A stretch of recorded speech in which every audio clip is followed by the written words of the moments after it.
It says work 3 times, but there's a different word staple to it. Work out your own salvation, for it's God who works in you to work for his good pleasure.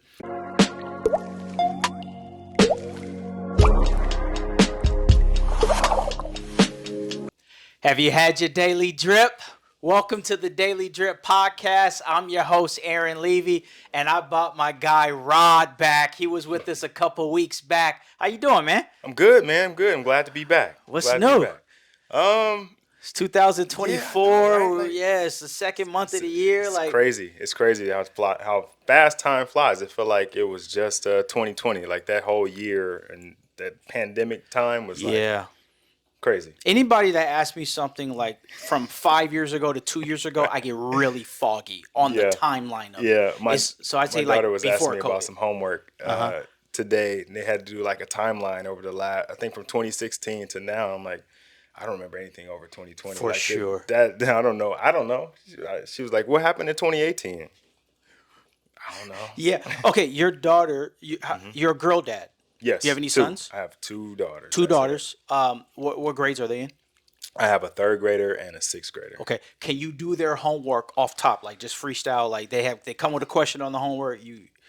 Everything except for math. I can do math. Okay. But I'm gonna do it the way that I learned it, and then I tell her you got to figure it out your way. Okay. Well, that's how it is. I can get you the answer, but I don't know what they're telling you to do. Because the new formulas are crazy. Yeah, that don't work for me. Yeah. Well, hey, if you're new to our community, what is Daily Drip? It's devotional reading for insight and practice. We're going to squeeze the script for that daily drip. The drip for today is work. We're in Philippians. We've been in Philippians all year. We're now in chapter 2. Last week, we were talking about humility with my boy David. This week, I got Rod. We're going to talk about work. We're going to get that work. So we're going to go to Philippians 2:12. Therefore, my beloved, as you have always obeyed, so now, not only as in my presence, but more in my absence, work out your own salvation with fear and trembling. For it is God who works in you both to will and to work for his good pleasure. What are your thoughts about that, Drip? I like that because I think we are a lot of times just focused on one part of that equation. Okay. And I don't know if I think sometimes we think we could do it on our own, and so we only focus on what we can do, and that's it, right? And then everything else is like, oh, it just happened to me, or it's a bad situation, right? Okay. But I don't think that's the case. But listening to that, right, there's some other parts to that we need to allow to happen. Yeah, like I was thinking, like, have you always been buff? Like, has this always been the situation? Do you remember Mervyn's? Yes, the department I remember store? Mervyn's. So they had the husky section, right? Okay. So when I was around my daughter's age now, so 10, 11, I was a husky model for Mervyn's. If you would have went in back in the day, you were in the catalogs. I was went up above the little boys section where they had husky. I was in the store. Yeah. You know what I was thinking about the catalogs? Do you remember Fedco? No. Fedco.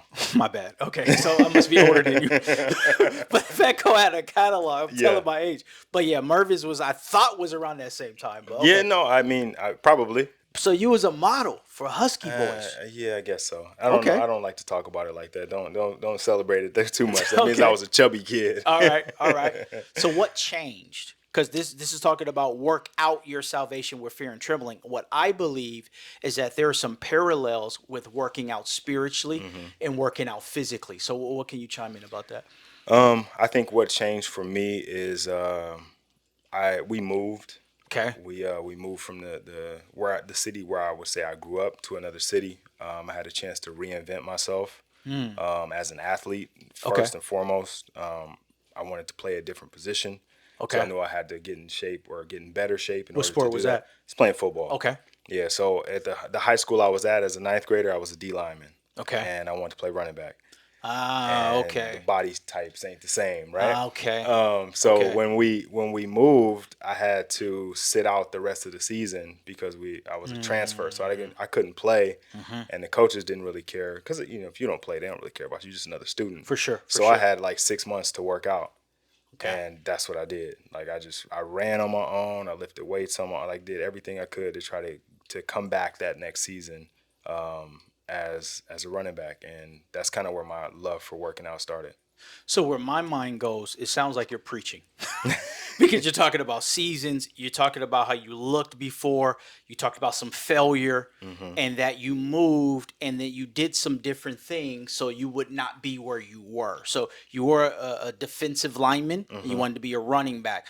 Same team, two different situations. Yes. So you had this goal, but you had to do some work in between to change. And I would say spiritually, in my line of work, I'm a pastor, and sometimes I talk to people that are chunky boys that want to be buff men, right? Yeah. But there's some work that has to be done on the interim. So can you share a little bit about that work, not just the outward work, but where there's some inward work that you had to do to change your mindset from a defensive lineman to a running back? Yeah, I was going to say the mindset is totally different, right? Okay. Because as a defensive lineman, I could eat whatever I wanted to, right? Because the goal is to Okay. get bigger, Okay. right? So I had to get out of that mindset of eating whatever I wanted to because I had a goal. Okay. Um, Okay. along with that, Okay.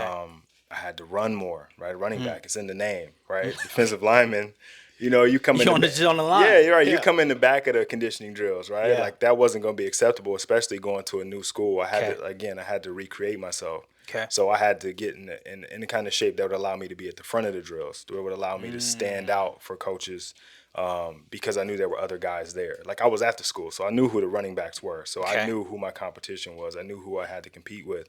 But I had 6 months under the radar, Okay. right, where I could really, Okay. like you say, go in and work on myself. Okay. So not only were you putting in the work outwardly, you had to have the mindset to change your diet. So I like what it says here in this drip right here. It says work 3 times, but there's a different word staple to it. Work out your own salvation, for it's God who works in you to work for his good pleasure. So you had a goal. Your goal was to add value to the team by being a running back. So I think about spiritually, Paul has a goal. Disciples, we have goals to add value to the kingdom of God. But our old position may not have added that value, but we have to have the work inside of us, our mindset, things that hold us back. We can work externally, but our mindset has to change. And a lot of times what's changed my mindset is the people that I've had around me. You talked about running backs you're on. You knew who the competitors were. So if you're trying to work out your own salvation with fear and trembling, then what it is who are the people around you that have the values that you want to have, that are making the decisions that you want to make, that are having the marriages that you want to emulate. Not for comparison, but we're on the same team and we're all trying to get better. But the key is for God's good pleasure.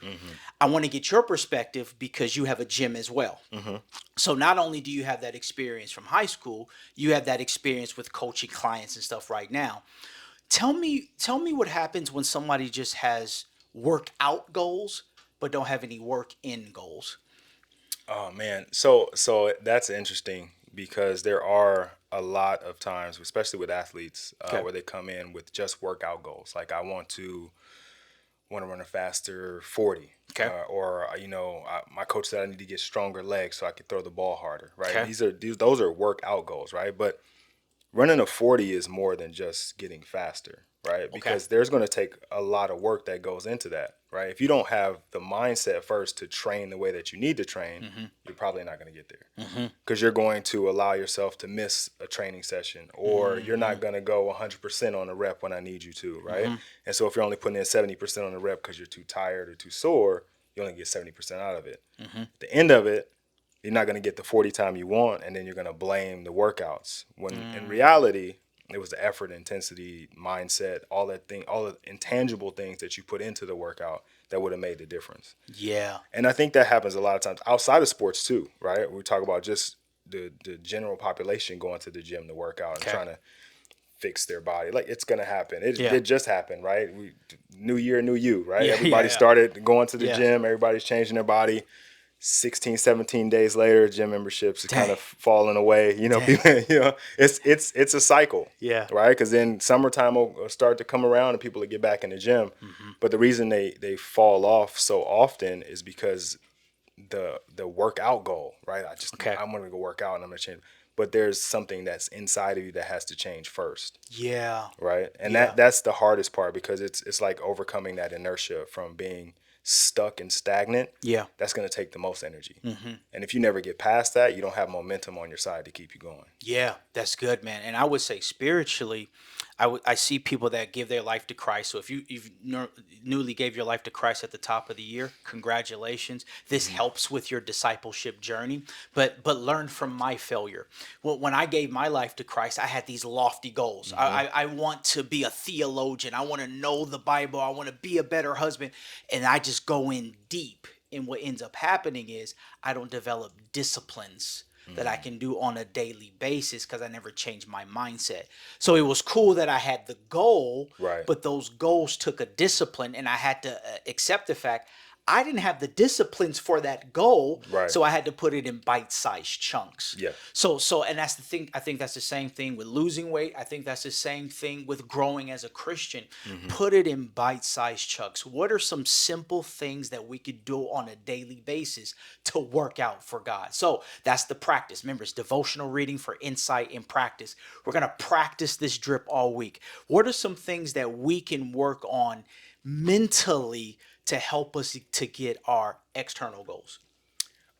There's an idea or a concept of doing one more. Okay. Right. And it's if you're in the gym, if you're really doing anything, right? Okay. Because it doesn't take a whole lot of energy and effort to do one more. Yeah.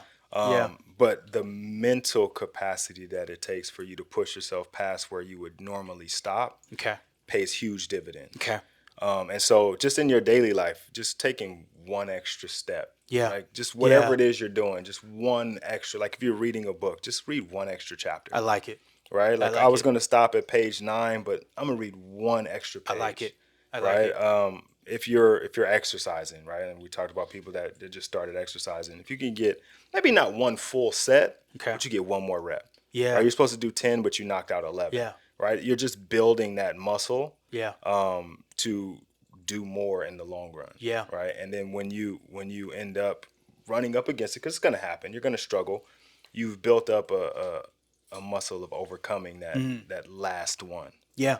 Yeah. So that's the drip. That's how we're going to practice. We're going to do one more. So if it's not working right now, try it one more time.